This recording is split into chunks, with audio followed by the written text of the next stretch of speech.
Chapter 1. Going Back. Ethan Reyes was not the type of guy anyone imagined rewriting history. Most days, he struggled to rewrite his to-do list. He forgot groceries, lost lighters, misplaced vapes, and sometimes wondered how many brain cells he'd bartered away for late-night THC fog. But for the last 2 weeks, every thought he had circled back to the same image, the artifact he and his buddy Miles found deep inside Gallows Bend Cavern. It wasn't just weird. It was impossible. A smooth, tapering shape embedded in the limestone wall, glowing with branching veins of blue and gold like bioluminescent circuits pulsing beneath translucent skin. Ethan had touched it, felt the warmth, felt something move within. Miles had yanked him away, insisting they needed to report it to the forest rangers immediately. They'll lock it up in some back room, Ethan had said. Stick a number on it. Shut the cabinet. Forget it exists. Miles crossed his arms. Dude, it looked ancient, important. You can't just take it. Why not? They'll lose it in paperwork. I won't. Ethan, bro, trust me. Let's just keep this between us for now. We'll go back. Together. But the next morning, Miles wanted nothing to do with the cave again. He said he had a bad feeling, that the glow didn't feel right, that the hum they heard wasn't something he wanted to hear twice. Ethan nodded along, pretending to agree, and then he formed a plan.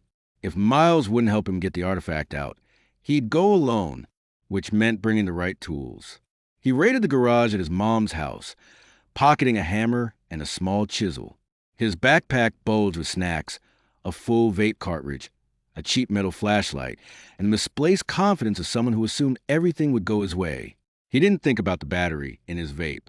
He didn't think about the flashlight dying. He didn't think about the cave. He thought about the artifact. As he drove toward the forest highway, morning light spilled over the mountains like liquid gold. The sky was that pale blue that looked almost cold, and the entire valley felt washed clean by night fog. The Tulane Highway twisted through Douglas fir, cedar, and towering hemlock. Their tops scraped the sky like ancient guardians.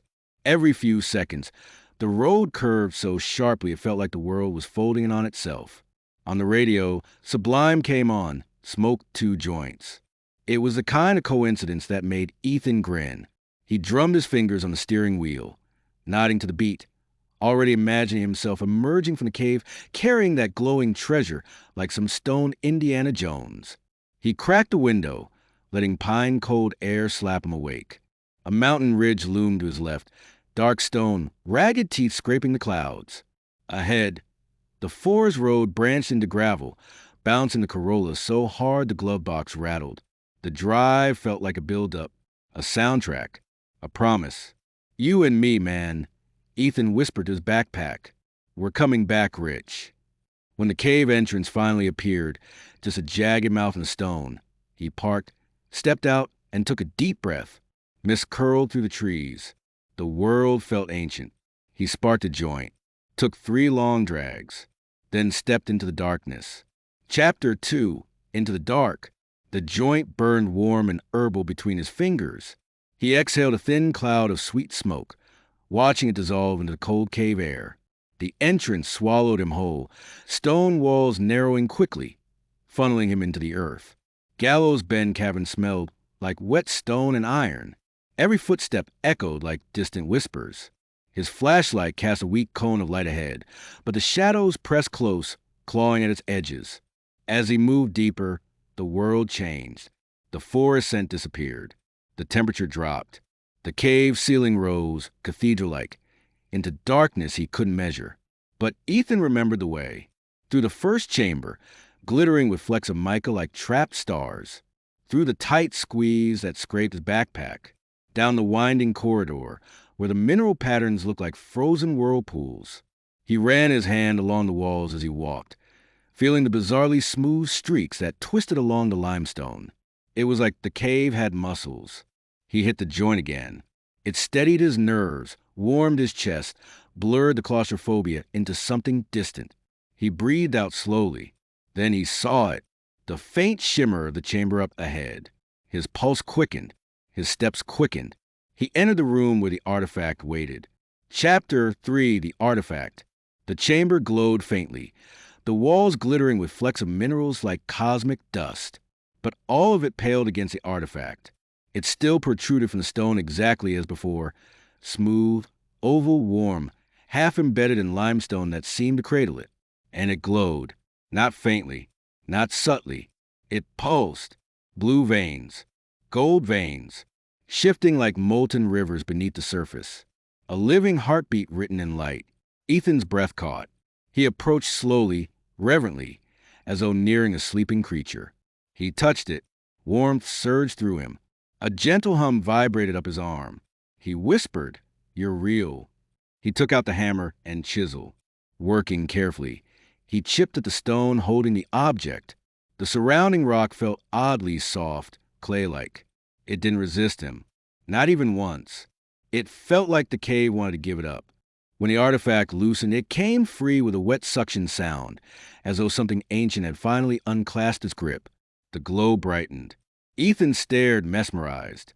He tucked it gently into his backpack. And then his flashlight flickered, dulled, died. Total blackness slammed into him. His breath seized. No, no, no, no, come on, don't do this. He smacked the flashlight. Nothing. His pulse spiked. His breath quickened.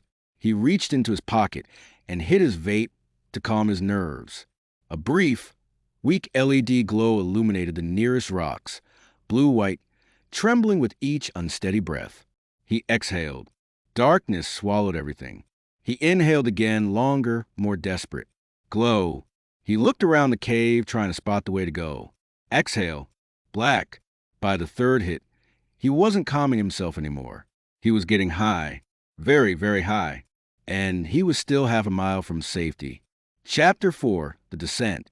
The glow from the artifact inside his backpack had dimmed. It still pulsed, soft, steady, but the further he moved from the excavation chamber, the weaker it became. Like it missed home, like it was dying. He walked, inhaling from a vape, using each hit as a stutter flashlight. His lungs burned. His head buzzed. Time felt slippery. The first signs of paranoia came quietly. A sound behind him, like a footstep. He spun, exhaling darkness. Nothing. He inhaled sharply. Glow. The tunnel ahead warped slightly, like heat distortion. Exhale. Dark. Another sound, whispers. Too soft to understand. Too close. He inhaled again, faster this time, desperate for the light. Glow. Movement flickered at the edge of vision. Something tall. Something watching. Exhale. Dark. Oppressive. Suffocating. The artifact in his backpack vibrated once. Barely a tremor. The whispers became voices. Put it back. He staggered forward. The cave narrowed. The walls pulsed faintly as though something beneath the stones slowly breathed. He took another hit. Then another. His mind fogged. His pulse roared. Every inhalation felt like he was ripping sanity away from himself in exchange for a few seconds of fragile light. Then, halfway through a corridor he didn't recognize, the whispers sharpened. Words. Not yours. He stumbled, hit the vape harder. Glow. Something humanoid and luminous stood at the far end of the tunnel. Tall. Limbs too long. Outline flickering like a glitching hologram. It tilted its head. Ethan exhaled. Black. He screamed. Chapter 5. Lost in the Loop. Time fractured. It didn't just stretch. It frayed, splitting into thin threads that whipped around him like invisible currents. Minutes ballooned into lifetimes. Seconds collapsed into dust.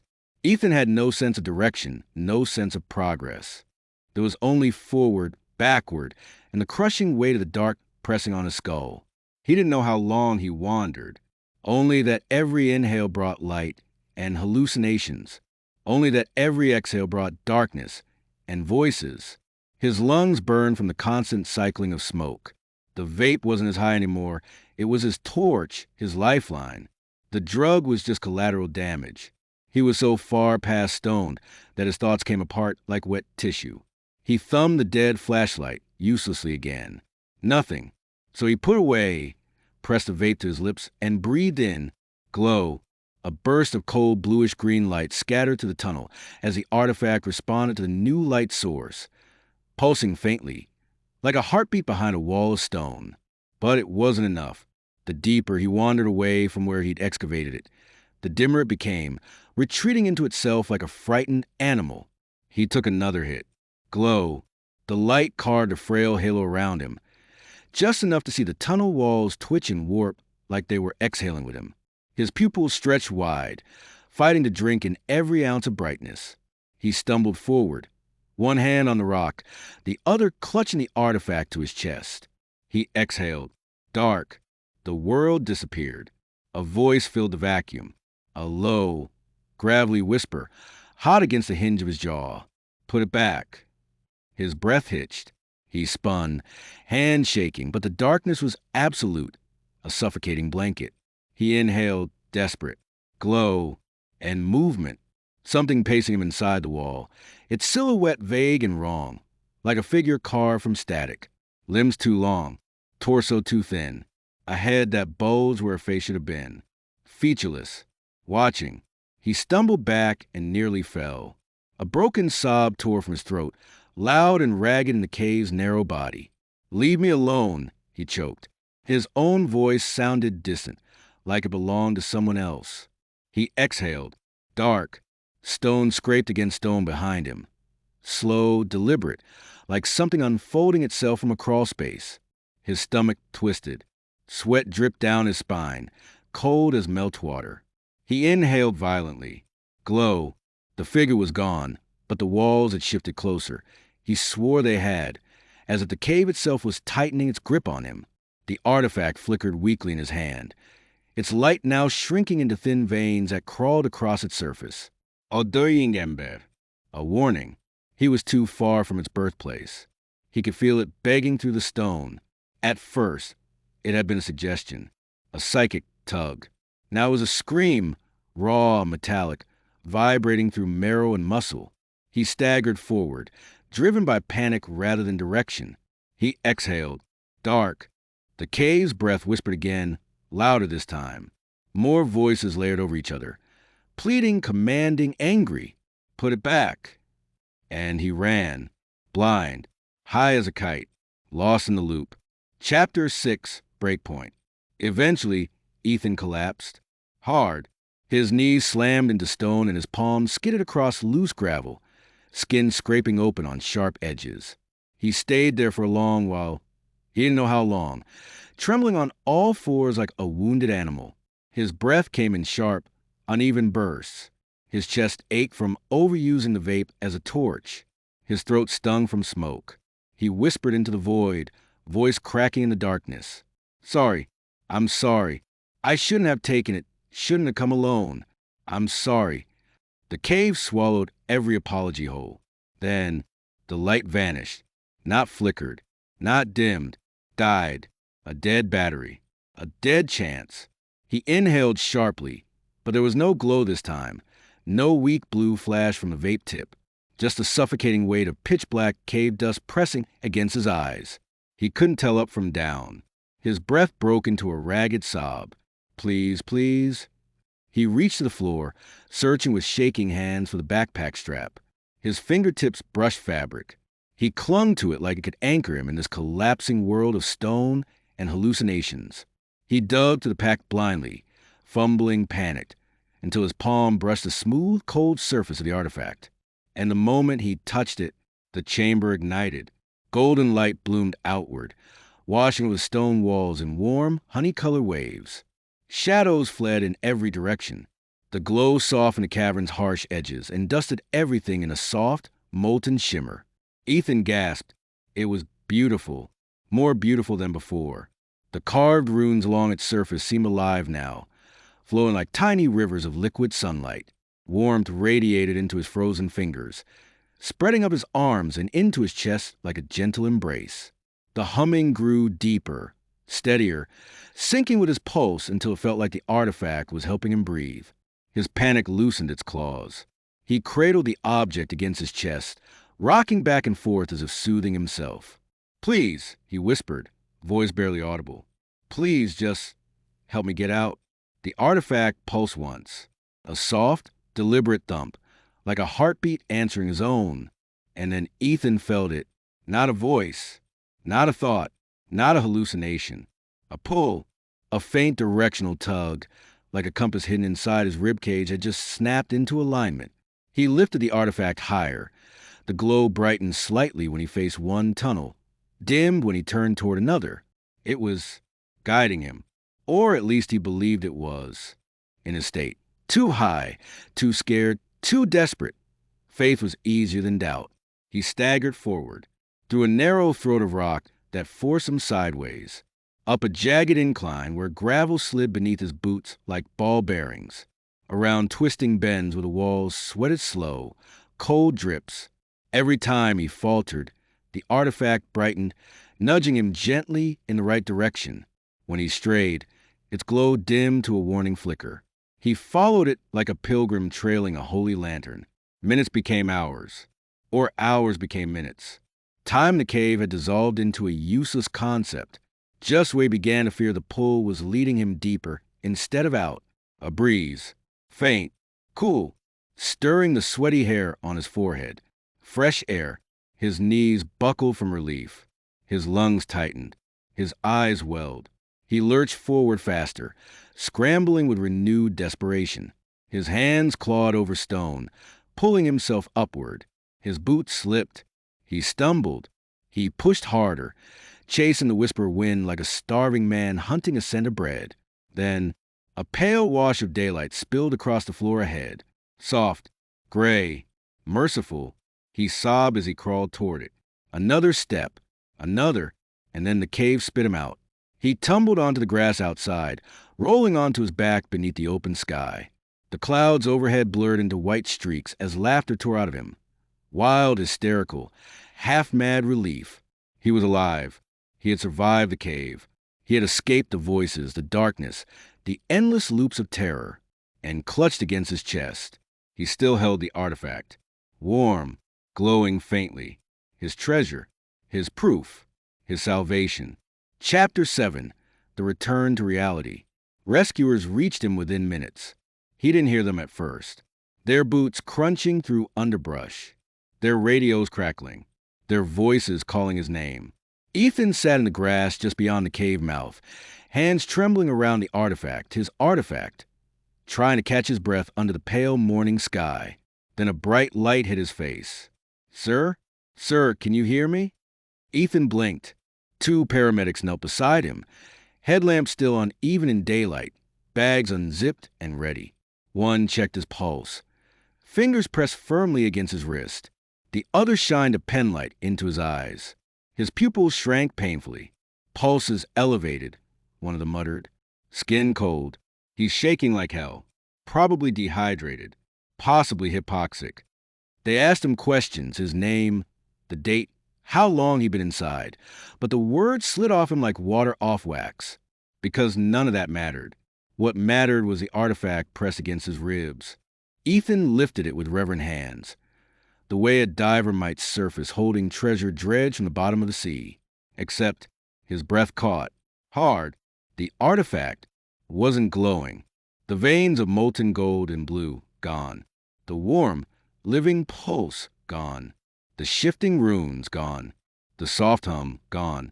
He stared at it, throat closing. In his hands was nothing but a plain, irregular stone. Gray, lumpy, pitted with age. A rock you could kick down a driveway. He froze. Completely. No! The word leaked out of him like a dying breath. He turned the stone over frantically. Once. Twice. Again. Again. His fingers scraped along its rough edges. No. This isn't it, he rasped. This isn't right. The rescuers exchanged a look that said everything. One of them lowered his voice, soft and practiced. Hey, buddy, you've been in there a long time. You might be confused. Just focus on breathing for me, okay? Ethan couldn't breathe. The rock felt heavier now, dead weight in his hands. Where was the warmth? Where was the hum? Where was the light that had guided him out of hell? He clutched it tighter, as if squeezing would wake up again. It was glowing, Ethan said, voice shaking. Inside the cave, it glowed.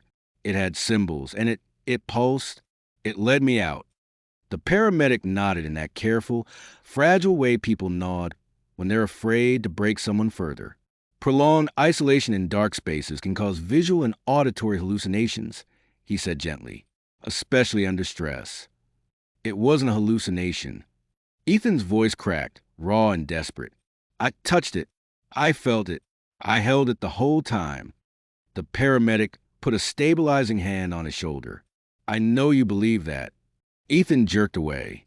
Footsteps pounded up the slope. Miles! Someone shouted. Found him. Miles barreled into view, hair wild, breath ragged, face pale as chalk. He stumbled to a stop, seeing Ethan on the ground surrounded by medical gear. Dude, Miles breathed. What the hell happened? They said you were screaming down there. Ethan thrust the rock toward him like an accusation. This, he said, voice cracking. This was glowing. It had runes. It was warm. It guided me out. Miles stared at the rock, then at Ethan. Bro, this is just a rock. Ethan felt something tear inside him. Not physically, not visibly, but something foundational. Something that held him together.